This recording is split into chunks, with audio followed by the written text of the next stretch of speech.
Hello, everyone. Welcome back to Grounded in Motion. I'm your host, Dr. Renee Whynes, and today's episode is one of the most personal and important ones I've ever recorded.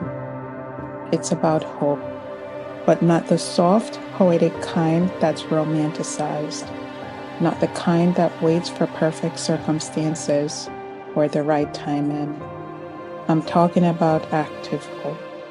The kind you build, the kind you strengthen, the kind you practice, one imperfect day at a time.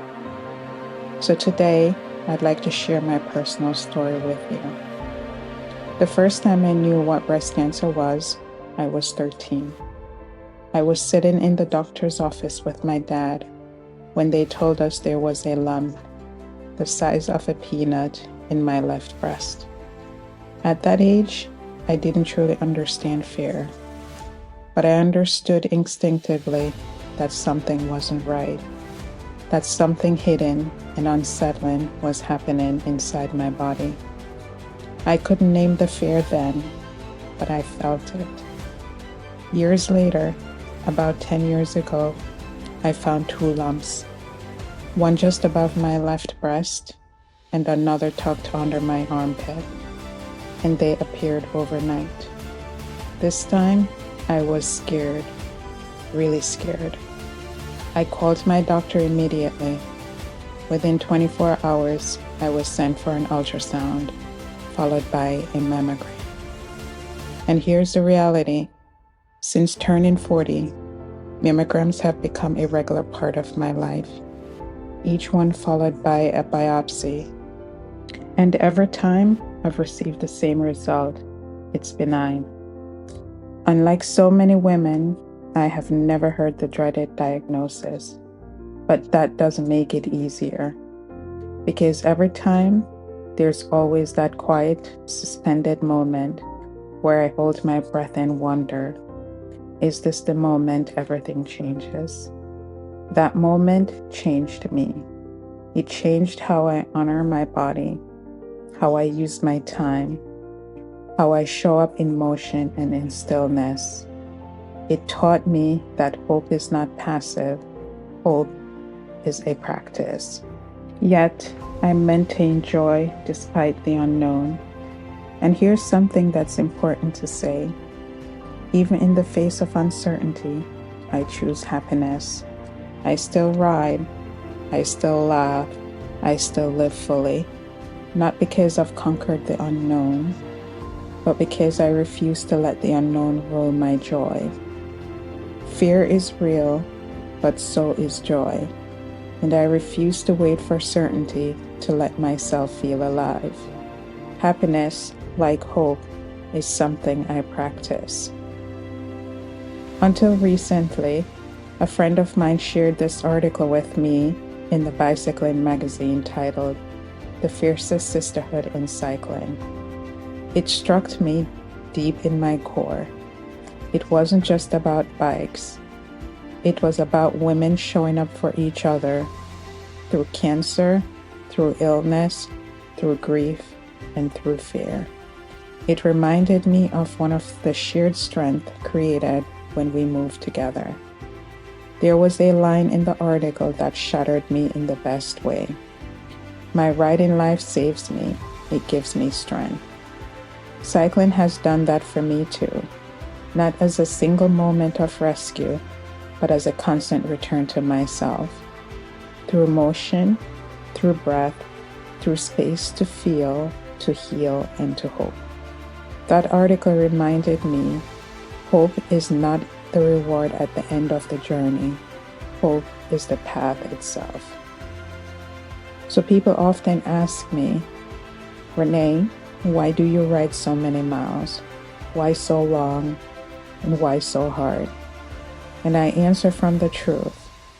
I ride to raise awareness for cancer. I ride for survivors. I ride for those still fighting. I ride for the families holding invisible weight. I ride for the ones we lost, whose memories become a quiet tailwind on every mile. Cancer touches every community, including mine. For me, Riding is more than physical endurance. It's movement with purpose. It's advocacy in motion. It's a way of saying, I'm here and I won't stop showing up. In rides like Closer to Free, I feel that purpose in every pedal stroke, shared with thousands who believe that healing, hope, and action can coexist. Every mile becomes a message. You are not alone, we ride with you. That is my why. So hope doesn't wait for the perfect condition. That article reminded me, hope doesn't come to those who wait. Hope comes to those who move. The women in that article showed up through cancer, through grief, through exhaustion and uncertainty, not because they had perfect condition, but because motion gave them strength. They didn't wait to feel brave. They moved, and bravery followed. And I recognize that in myself. Every time I clip in, tired, scared, perhaps distracted, I'm reminded hope is not a feeling, hope is a decision. And those who fight cancer know this very well. They don't wait for clarity to choose hope. If they can move through pain, fear, and growth, then I can ride through the rain, the wind, through doubt, and through fatigue to honor them.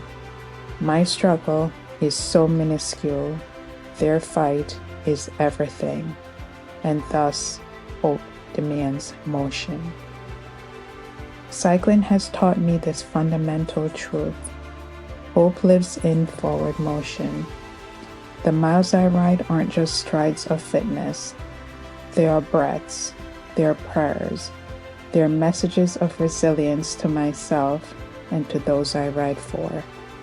And every time I'm reminded, hope doesn't just happen, hope is built, 1 mile, 1 breath, 1 movement at a time. The sisterhood in that article was profound. A group of women riding not just with each other, but for each other. They shared struggle, they shared breath, they shared motion. That reflects the cycling community I'm grateful to be a part of. Riders who show up with heart, resilience, and compassion for causes bigger than kilometers.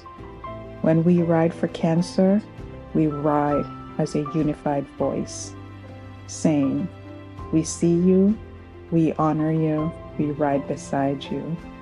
And slowly, hope becomes something communal, something bigger than any of us. So this is a message for my listeners today. If you're listening right now and waiting for the right moment to begin, if fear is louder than faith, if uncertainty feels like a detour, I want you to hear this. There is no perfect moment. There is only now. Hope isn't built during perfect conditions. Hope creates conditions for courage. 1 breath, 1 mile, and 1 brave moment. If you can't run, walk. And if you can't walk, stand. And if you can't stand, just breathe. Just don't stop. Hope will meet you in motion. So please close your eyes with me and take a slow breath and ask yourself, where in my life am I waiting for the perfect condition? And what small action can I take today to move forward anyway? Write it down, speak it, carry it, and act on it. Hope is not passive. Hope is a practice. This episode is dedicated to the survivors, the fighters, the families living between breaths, the medical team who walk people back to hope, and the beautiful, powerful souls we've lost who remain present in every mile. You're the reason I ride. Thank you for joining me for this episode of Grounded in Motion. If this spoke to you, Share it with someone who needs to hear that hope is not found, hope is built. Until next time, stay grounded and stay in motion.